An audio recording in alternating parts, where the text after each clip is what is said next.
ಬೆಂಗಳೂರಿನಲ್ಲಿ ಇಂದು ಎನ್ಡಿಎ ಮೈತ್ರಿಕೂಟದ ಸಮನ್ವಯ ಸಭೆ ನಡೆಸಲಾಯಿತು. ನಾಳೆಯಿಂದ ಆರಂಭವಾಗಲಿರುವ ವಿಧಾನಸಭಾ ಅಧಿವೇಶನದಲ್ಲಿ ಭ್ರಷ್ಟ ಕಾಂಗ್ರೆಸ್ ಸರ್ಕಾರದ ಆಡಳಿತ ವೈಫಲ್ಯ, ದುರಾಡಳಿತದ ವಿರುದ್ಧ ಸಂಘಟಿತ ಹೋರಾಟ ನಡೆಸುವ ಕುರಿತು ಚರ್ಚಿಸಿದ್ರು.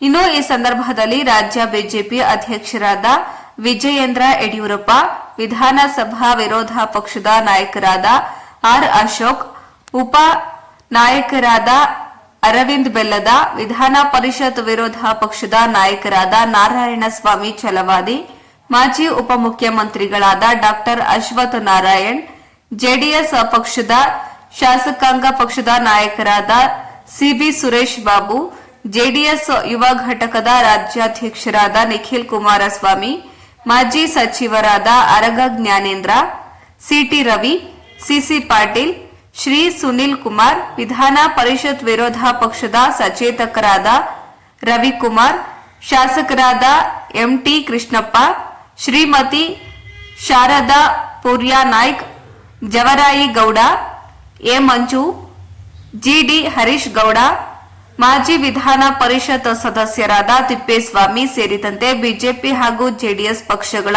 ಪ್ರಮುಖರು ಉಪಸ್ಥಿತರಿದ್ದರು. ವರದಿ ರಮೇಶ್ ಡಿಜಿ, ಆನಂದಪುರ, ಶಿವಮೊಗ್ಗ.